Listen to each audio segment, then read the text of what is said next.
नमस्कार दोस्तों, स्वागत है आपका आज के मुख्य समाचार में, जिसमें सबसे पहली और बड़ी खबर में जिक्र होगा कि छोटी सी गड़बड़ी एनडीए सरकार को गिरा सकती है। राहुल गांधी बोले, सत्तारूढ़ खेमे के लोग हमारे संपर्क में हैं। इसी के साथ दूसरी खबर में आपको बताएंगे कि एक ही लाइन के 17 अभ्यर्थी पास। सुरजेवाला ने सवाल उठाए, बोले बाहर के अभ्यर्थियों पर सरकार है मेहरबान।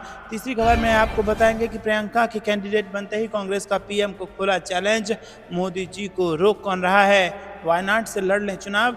खबर में आगे ये भी जिक्र होगा कि स्टॉक मार्केट में बड़ा घोटाला, सेबी से मिलने पहुंचा इंडिया गठबंधन लगा रहा है गंभीर आरोप। और इसी के साथ खबर में आगे ये भी बताएंगे कि नीट मामले पर सुनवाई के दौरान सुप्रीम कोर्ट की सख्त टिप्पणी, 2 हफ्ते में एनटीए और केंद्र से मांगा जवाब। दोस्तों, इसी प्रकार की तमाम बड़ी खबरें आपके लिए लेके आए हैं, लेकिन उससे पहले अगर आपको भी ऐसा लगता है कि 2024 के इस लोकसभा चुनाव के नतीजों ने, जनादेश ने विपक्ष को मजबूत कर दिया है, तो वीडियो कीजिए लाइक और चैनल को सब्सक्राइब करके बेल आइकन दबाकर कमेंट में लिखे जय हिंद।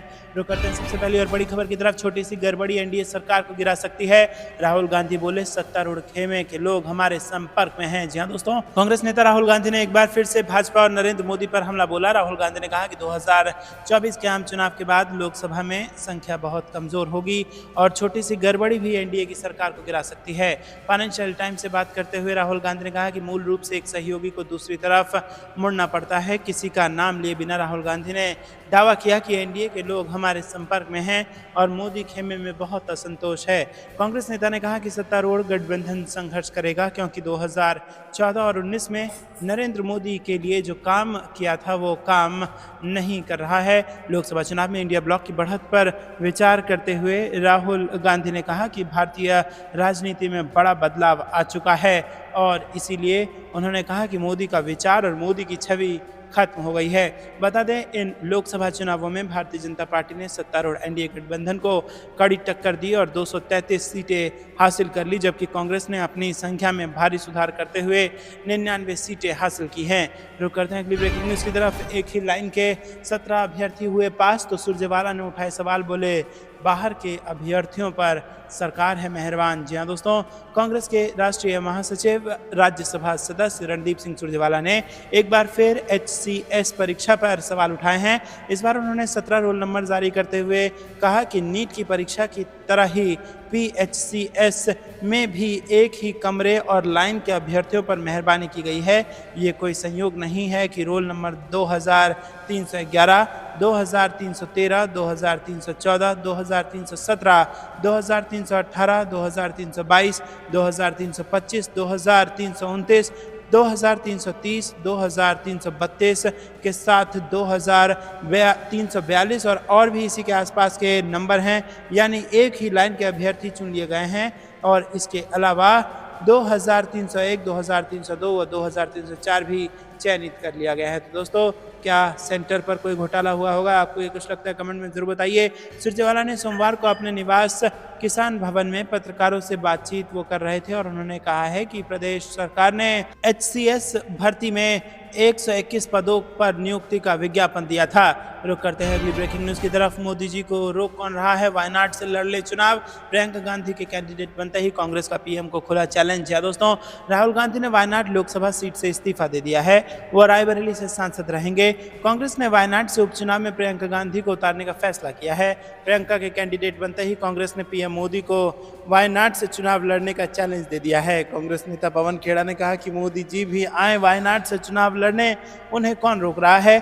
पवन खेड़ा ने राहुल गांधी के वायनाड छोड़ने और रायबरेली से सांसद बने रहने के फैसले का जिक्र करते हुए कहा कि हम सबको ये फैसला पसंद आया, पूरे देश में खुशी की लहर है। बीजेपी के वायनाड से उम्मीदवार बनने पर उन्होंने कहा कि बीजेपी का कोई भी नेता वहां लड़ने आ जाए, पीएम मोदी भी वायनाड लड़ने आ जाएं, उन्हें रोक कौन रहा है चुनाव लड़ने से।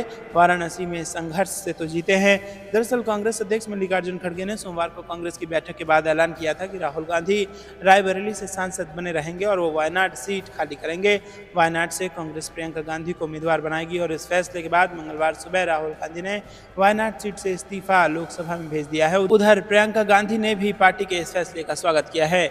रुक करते हैं अगली ब्रेकिंग न्यूज़ की तरफ। स्टॉक मार्केट में बड़ा घोटाला, सेबी से मिलने पहुंचा इंडिया गठबंधन, लगा रहा है गंभीर आरोप। जी हाँ दोस्तों, इंडिया लीडर मीटिंग की चल रही है। यहाँ पर विपक्षी गठबंधन इंडिया लगातार एनडीए अलायंस को घेरने में लगा हुआ है और इसी कड़ी में इंडिया गठबंधन ने मंगलवार को एनडीए पर जोरदार हमला किया है और गठबंधन के नेता मंगलवार को सेबी कार्यालय पहुंचे। इस दौरान सेबी चेयरमैन माधवी पुरी से मिलकर सभी ने स्टॉक मार्केट में बड़े घोटाले की बात कहते हुए मामले की जांच की मांग की है। सेबी कार्यालय पहुंचने के बाद नेताओं ने कहा है कि लोकसभा चुनाव के बाद जिस दिन चुनाव के रिजल्ट आए उसी दिन स्टॉक मार्केट तेजी से नीचे गिरा। इसके बाद कांग्रेस नेता राहुल गांधी समेत कई बड़े नेताओं ने मौजूदा सरकार और प्रधानमंत्री मोदी पर उनके मीडिया में दिए हुए बयानों को लेकर निशाना साधा और कहा कि स्टॉक मार्केट में बड़ा घोटाला हुआ है।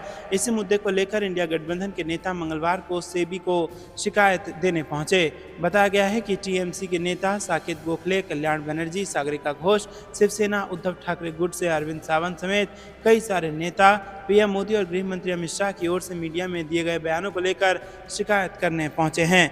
रुक करते हैं अगली ब्रेकिंग न्यूज़ की तरफ। नीट मामले पर सुनवाई के दौरान सुप्रीम कोर्ट की सख्त टिप्पणी, 2 हफ्ते में एनटीए और केंद्र से मांग लिया जवाब। जी हाँ दोस्तों, अंडर ग्रेजुएट परीक्षा मामले में सुनवाई करते हुए सुप्रीम कोर्ट ने एक बार फिर सख्त रुख दिखाया है। कोर्ट ने सख्ती दिखाते हुए सरकारी टेस्टिंग एजेंसी एनटीए को चेतावनी दी है और कहा है कि एंट्रेंस एग्जाम कंडक्ट कराने में जरा भी गलती हुई है तो उसे स्वीकार करना चाहिए। जस्टिस विक्रमनाथ और जस्टिस एसवीएन भट्टी की बेंच ने सुनवाई के दौरान माना है कि नीट एग्जाम में कुछ गड़बड़ी हुई है।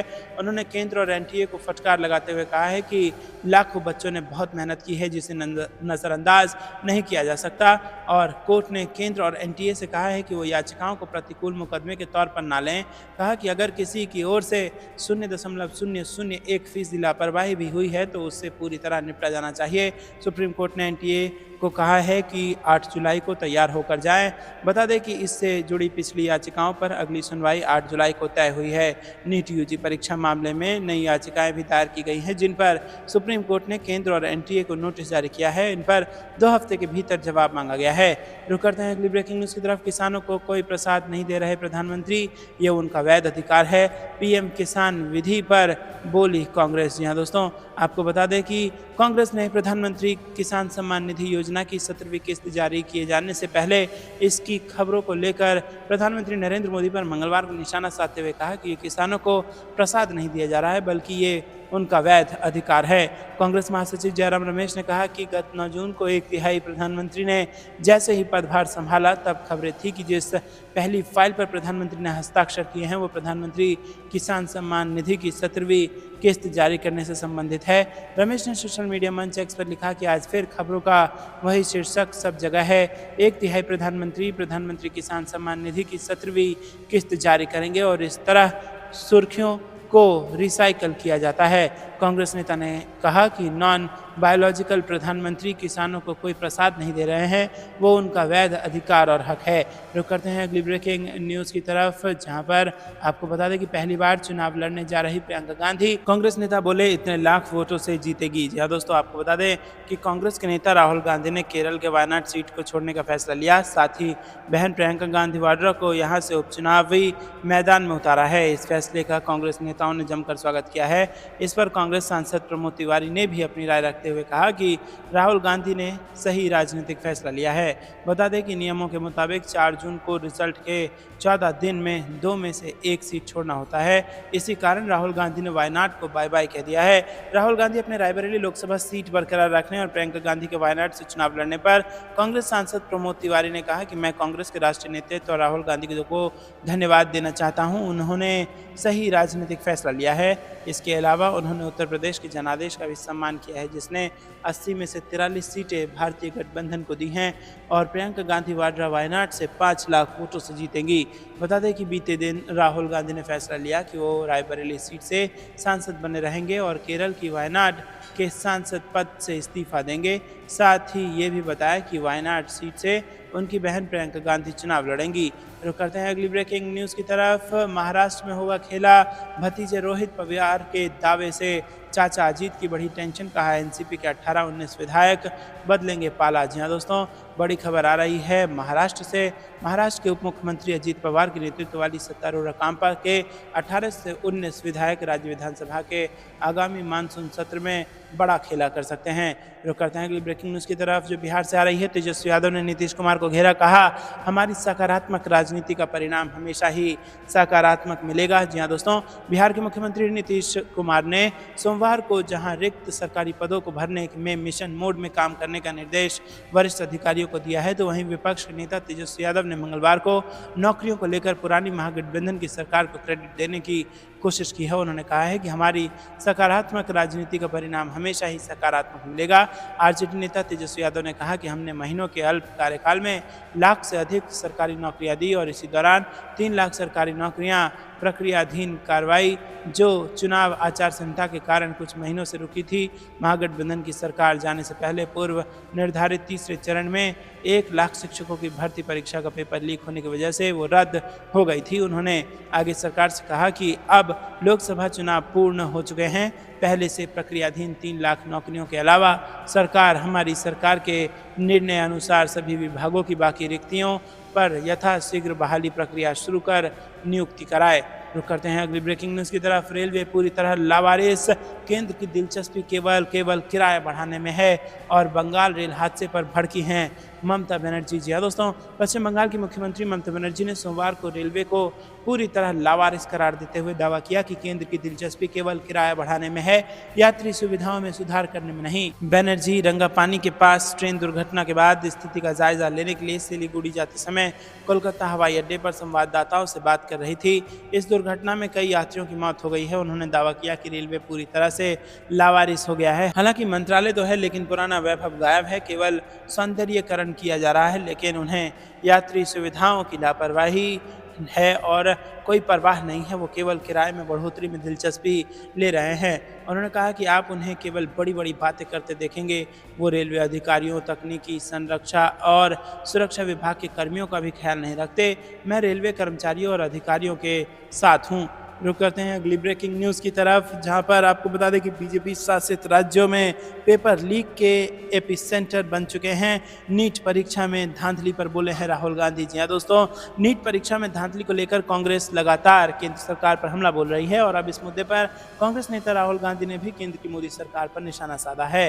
राहुल गांधी ने कहा है कि पीएम मोदी इस मुद्दे पर मौन साधे हुए हैं और बीजेपी शासित राज्य पेपर लीक के एपिसेंटर बन चुके हैं। राहुल गांधी ने ट्वीट कर लिखा कि नीट परीक्षा में 24 लाख से अधिक छात्रों के भविष्य के साथ हुए खिलवाड़ पर भी नरेंद्र मोदी हमेशा की तरह मौन धारण किए हुए हैं। बिहार, गुजरात और हरियाणा में हुई गिरफ्तारियों से साफ है कि परीक्षा में योजनाबद्ध तरीके से संगठित भ्रष्टाचार हुआ है और ये भाजपा शासित राज्य पेपर लीक का एपिसेंटर बन चुके हैं। रायबरेली से सांसद राहुल गांधी ने हमारे न्याय पत्र में पेपर लीक के विरुद्ध सख्त कानून बनाकर युवाओं का भविष्य सुरक्षित करने की हमने गारंटी दी थी। विपक्ष की जिम्मेदारी निभाते हुए हम देश भर के युवाओं की आवाज़ जिस सड़क से सांसद तक मजबूती से उठाकर और सरकार पर दबाव डालकर ऐसी कठोर नीतियों के निर्माण के लिए प्रतिबद्ध हैं। ये बड़ा बयान राहुल गांधी ने दिया है। रुक करते हैं अगली ब्रेकिंग न्यूज़ की तरफ। देश भर में करीब दर्जन भर उम्मीदवार ने चुनाव आयोग का दरवाज़ा खटखटाया। ईवीएम वीवीपैट के मेमोरी वेरिफिकेशन की अर्जी लगाई। जी हाँ दोस्तों, लोकसभा और 4 राज्यों के विधानसभा चुनाव के नतीजे के बाद अब एक ऐसी करीब 10 अर्जियां चुनाव आयोग के पास आई हैं, जिनमें ईवीएम में दर्ज वोटिंग के आंकड़े और वीवीपैट की पर्चियों के मिलान यानी मेमोरी वेरिफिकेशन कराने की गुहार लगाई गई है। अधिकतर अर्जियों में 1 से 3 बूथों की मशीनों के मिलान की अर्जी है। सिर्फ ओडिशा के झारसुगुड़ा विधानसभा क्षेत्र से हारी बीजेडी उम्मीदवार दीपाली दास ने सबसे ज़्यादा 13 मशीनों की मेमोरी वेरीफाई करने की अर्जी दी है।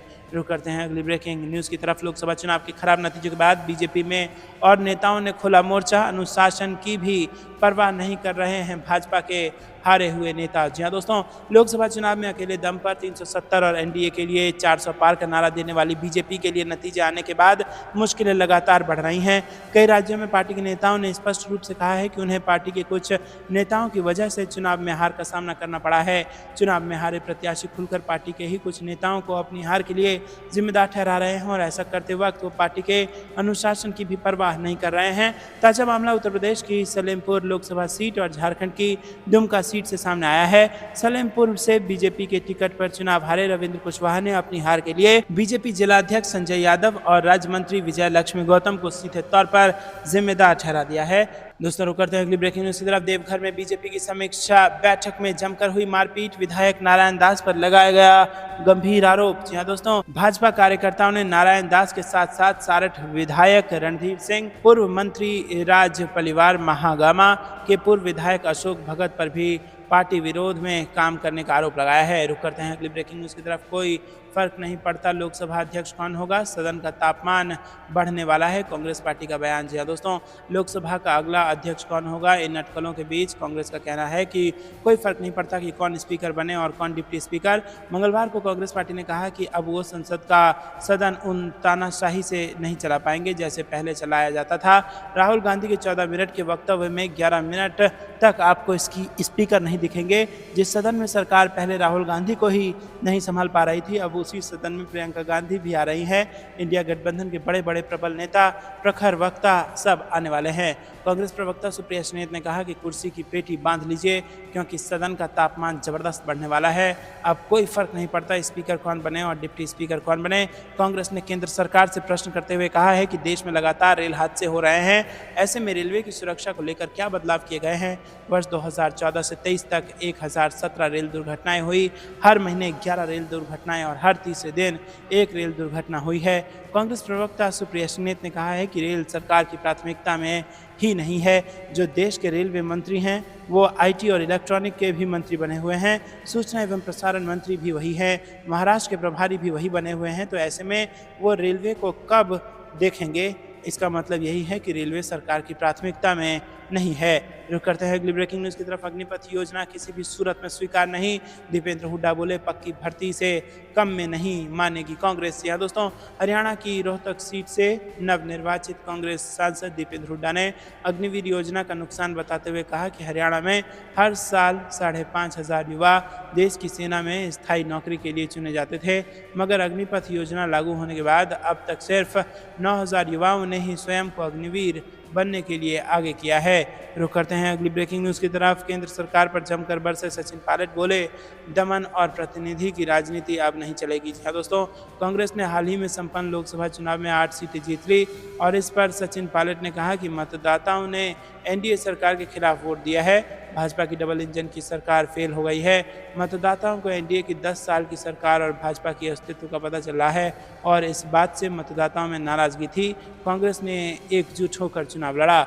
रुक करते हैं अगली ब्रेकिंग न्यूज़ की तरफ। अखिलेश यादव और मायावती फिर दिखेंगे साथ, 2027 के चुनाव को लेकर अफजाल अंसारी का बड़ा दावा। जी हाँ दोस्तों, लोकसभा चुनाव के बाद 2027 में होने वाले यूपी विधानसभा चुनाव पर राजनीतिक दलों ने तैयारी शुरू कर दी है। हालांकि इससे पहले अभी उपचुनाव होने हैं, लेकिन विधानसभा चुनाव को लेकर सभी दलों ने समीकरण बनाने शुरू कर दिए हैं। इसी बीच गाजीपुर लोकसभा सीट से सांसद अफजाल अंसारी ने एक बार फिर बड़ा दावा कर दिया है और अफजाल के इस दावे से यूपी की सियासत में एक बार फिर चर्चाएं तेज हो गई है। दरअसल अफजाल ने दावा किया है कि आने वाले विधानसभा चुनाव में सपा और बसपा एक बार फिर एक साथ नजर आ सकते हैं, यानी 2019 के लोकसभा चुनाव के बाद अलग हुए अखिलेश यादव और मायावती फिर साथ दिखेंगे। रुक करते हैं अगली ब्रेकिंग न्यूज़ की तरफ। ओडिशा में बीजेपी की नई सरकार के एक मंत्री नशे में झूमते नजर आए। कांग्रेस ने वीडियो जारी कर पूछा सवाल। जी हाँ दोस्तों, यहाँ पर आपको बता दें कि अपने सबसे युवा मंत्री के एक वीडियो से ओडिशा में बीजेपी फंस गई है।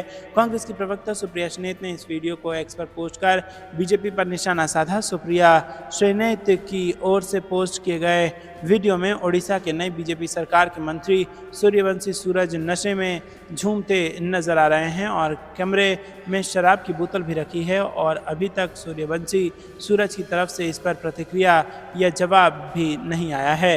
रुक करते हैं अगली ब्रेकिंग न्यूज़ की तरफ। वेस्ट बंगाल से बड़ी खबर। ममता की बीजेपी सांसद अनंत महाराज से मुलाकात, करीब आधे घंटे चली बैठक, सियासी गलियारों में बढ़ गई हलचल। जी हाँ दोस्तों, पश्चिम बंगाल के सियासी गलियारे में हलचल बढ़ गई है। दरअसल मुख्यमंत्री ममता बनर्जी ने राजवंशी समुदाय के नेता अनंत महाराज से मुलाकात की है। दोनों नेताओं के बीच 35 मिनट तक बातचीत चली। पश्चिम बंगाल की मुख्यमंत्री ममता बनर्जी ने मंगलवार दोपहर भाजपा के सांसद अनंत महाराज उर्फ नागेन राय से उनके कूच बिहार स्थित आवास पर मुलाकात की है। राय के आवास पर पहुंचने से पहले ममता बनर्जी ने जिला मुख्यालय शहर में मदन मोहन मंदिर में पूजा अर्चना की। बनर्जी सिलीगुड़ी में उत्तर बंगाल मेडिकल कॉलेज एवं अस्पताल का दौरा करने बाद सोमवार शाम कूच बिहार पहुंची, जहां उन्होंने कंचनजंगा एक्सप्रेस हादसे के पीड़ितों से मुलाकात की। दोस्तों, आपको क्या कुछ लगता है कमेंट में जरूर बताइए। वीडियो को लाइक नहीं किया तो लाइक जरूर कीजिएगा। ये थी दिन भर की सारी जरूरी और बड़ी खबरें। तक बने रहने के लिए बहुत बहुत धन्यवाद। जय हिंद, जय भारत।